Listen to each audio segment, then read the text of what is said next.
This is All India Radio. In the program Spotlight, now we bring you a discussion on Defence Minister's visit to Maldives and strategic importance of India-Maldives relations. The participants are Anil Wadhwa, former diplomat, and Lalima Aneja Dang, AIR correspondent. The Honourable Defence Minister Mr. Rajnath Singh has gone on a 3-day visit to Maldives. We have with us Mr. Anil Wadhwa, a former diplomat who shall be talking about the importance of the Defence Minister's visit. Welcome, sir, to All India Radio. Thank you. Mr. Wadhwa, I would like to ask you first of all that the Defence Ministry in a statement said that the Defence Minister's visit will be an important landmark in building strong bonds of friendship between the two countries. How do you highlight the significance of the visit of our Defence Minister, Mr. Rajnath Singh, to Maldives? So this 3-day visit by the Defence Minister to Maldives is extremely significant not only for India and Maldives relationship but also for the region as a whole, because during this visit he is supposed to hold bilateral talks not only with his counterpart Maria Ahmad Didi and also the Minister of Foreign Affairs Abdullah Shahid. He is also calling on the Maldivian President Ibrahim Mohamed Solih. And in this visit, the entire gamut of our bilateral defence relationship will be reviewed during these deliberations. India is committed to capacity building of friendly countries, especially under its neighbourhood first policy, and therefore the Defence Minister is gifting one fast patrol vessel ship and a landing craft to the Maldives National Defence Forces. But more importantly, he is also visiting the ongoing project sites and also interacting with the 23,000 strong Indian diaspora there. Now, both India and Maldives have in recent years worked very closely to effectively address the shared challenges that they have. And that includes things like maritime security, terrorism, radicalization issues, piracy, trafficking, organized crime, and natural disasters. Then, of course, we have the vision of India, which is security and growth for all in the region. SAGAR is the acronym, along with this neighborhood first policy that I mentioned, and Maldives India first policy, which we've seen under this current government. So we seek to work together to jointly develop our capabilities within the Indian Ocean region. And that is why this visit is of added significance. Mr. Wadhwa, you've given us a nice overview of the Defence Minister's visit. To think that Maldives' proximity to the west coast of India, which is about barely 70 nautical miles away from Minicoy and 300 nautical miles away from India's west coast, as you said, neighbourhood first policy can be an advantage to both the countries. In fact, India was the first to assist Maldives during the 2004 tsunami as well as the water crisis in Mali in the December of 2014. How else do you think the proximity of Maldives to our country, India, can benefit both the countries and the importance, especially in the defence area, if I may be more specific? The Maldives assumes a very special place in the security of the region. And the security of Maldives is crucial for maintaining this region's political stability and security, and also for safeguarding the Indian commerce and investments. Because I think both countries have a responsibility to ensure stability and security in the Indian Ocean region. Along with Sri Lanka and Maldives, India sees both these countries as a part of its greater strategy, and it gels also with India's partnership in the Quad-specific strategy, the Indo-Pacific strategy, which, as you know, brings together India with US, Japan, and Australia. Now, despite its small size, a number of developed and developing nations are now courting the Maldives because it has a strategic significance in a geographic location in relation to some very important international shipping lanes. We know that the Indian Ocean is a major route for the transfer of energy and trade around the world, and the Strait of Malacca and the Gulf of Aden, the two choke points as we know them, in the Western Indian Ocean are located on either side of Maldives, which is situated physically like what we could call a toll gate between them. And also the management and use of marine resources sustainably is crucial for India's success in the blue economy. So it's important that we have a supportive government and a stable government in Maldives with whom we can do business and which does not bring about influences which are inimical to these interests. And is that the reason why precisely we have gifted one fast petrol vessel ship and a landing aircraft to the Maldives National Defence Forces? Yes, so this development is, of course, part of an ongoing strategy that India has vis-a-vis Maldives. And this strategy is aimed at making sure that there is stability in the Maldives, that they are not threatened by hostile neighborhood.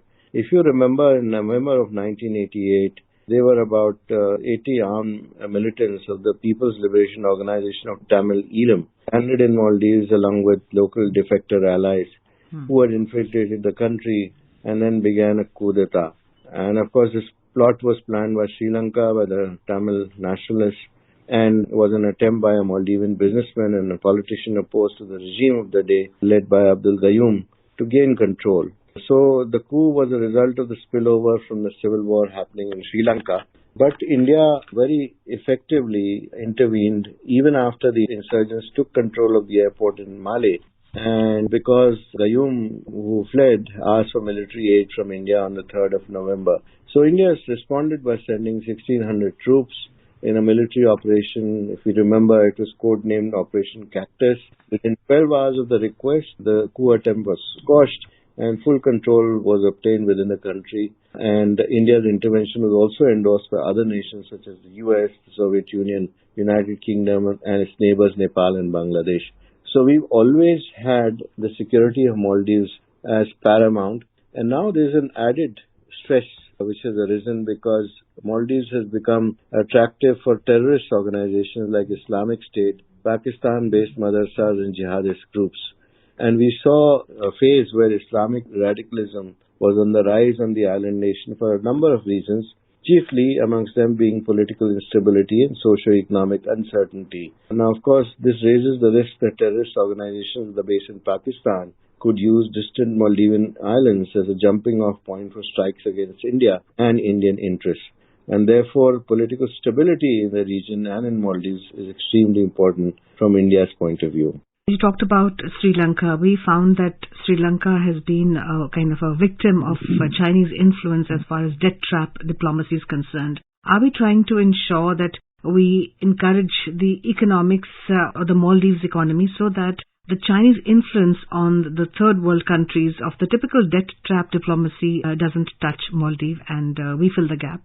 Yes, so the Chinese strategic presence has continued to grow in this area which surrounds India. And Maldives is actually a significant pearl, if I might call it, in China's string of pearls strategy in South Asia. And there are speculations, have been speculations that China may be attempting to establish its own military base in the Maldives because of its strategic location in the Indian Ocean. It has bought a number of islands in the Maldives, and this development took place especially during the previous government in Maldives, which was very much pro-China.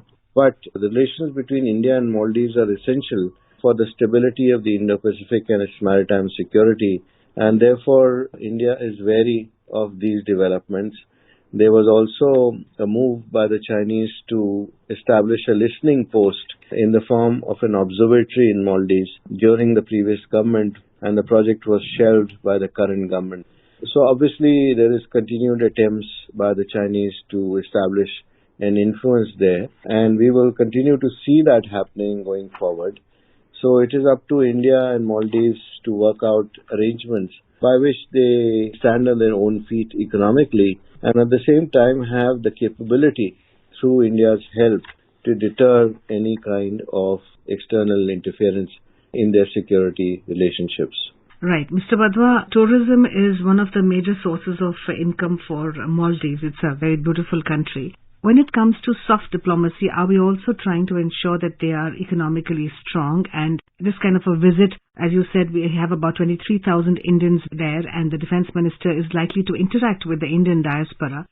This also becomes a medium of cultural exchange. Now, when that happens, as you said, we would like to have Maldives on its own feet. Does that also help us? Yes, the diaspora is a very important link, and 23,000 strong Indian diaspora in Maldives is extremely important given the small population of the island nation. And of course, during all the visits that have taken place from India, the ministerial visits especially, we have always stressed the fact that we have invested in each other's prosperity, and there the diaspora is going to play a very, very important role. It is good that the tourism between India and Maldives has grown tremendously. And we have seen that, especially after the pandemic, and even during the pandemic, we had bubbles which were established with Maldives, where the main tourists were mainly Indians, which kept on propping up the Maldivian economy, which is heavily dependent on tourism. So there is this cultural connect between Maldives and the southern Indian states, especially Kerala, for instance, and that connect needs to be nurtured and also advanced in the future. This will keep away any kind of external influence in the internal affairs of Maldives, which is inimical to this relationship. So Maldives is one of the biggest beneficiaries of India's neighborhood first policy. In fact, the Honorable Prime Minister, Mr. Modi, when he made his overseas trip, it was Maldives which was the first country which he visited after he got into a second term. Last year, PM Modi and Soli kick-started the India-funded Greater Malay Connectivity Project, GMCP, largest infrastructure initiative in Maldives. How are these investments helping in Maldives gaining confidence? As earlier it was strained in the pro-China regime of former Maldives Prime Minister.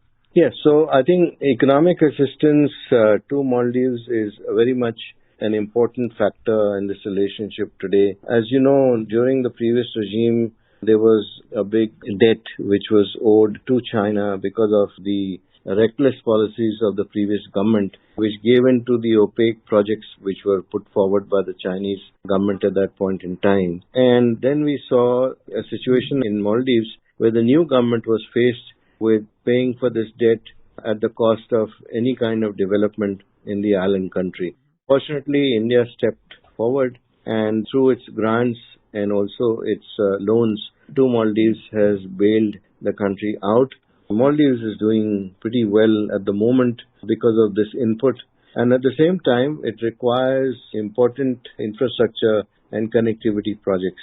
So the Greater Malay Connectivity Project is a part of that strategy to connect the three major islands, which will bring about connectivity and economic prosperity to the island nation. It will lead also to an increase in tourism, and in terms of employment, it will become an important factor going forward. We will need similar projects in the future. This is not the end of it. And when Prime Minister Modi visited in 2019, after taking over the reins of government for his second consecutive term, then we saw a similar kind of bent as far as Maldives is concerned, where both countries committed themselves to working closely with each other in terms of capacity building in Maldives and making sure that the goodwill which is reflected today in this relationship is maintained going forward. And let's not forget that through the years, India has been a major provider of disaster relief assistance to the Maldives. So whether it is a tsunami or whether it is a water crisis or whether it is a crisis where foodstuffs or medicines have to be delivered, the government of India has always come forward with financial help and help in terms of the difficulties that Maldives has faced from time to time. Right, so we earnestly hope that our Defence Minister's visit to Maldives is yet another stepping stone for our greater, very robust foreign relations, which everybody the world over we've been appreciated for. Thank you very much, Mr. Wadhwa, for talking to us. Thank you. You were listening to a discussion on Defence Minister's visit to Maldives and strategic importance of India-Maldives relations. The participants were Anil Wadhwa, former diplomat, and Lalima Aneja Dang, AIR correspondent. This program was produced and presented by the News Services Division of All India Radio. You can listen to it on our mobile app, News on AIR. This program is also available on our YouTube channel, News on AIR Official. You may share your feedback about this program through email at airnsdtalks@gmail.com or WhatsApp on 928-909-4044.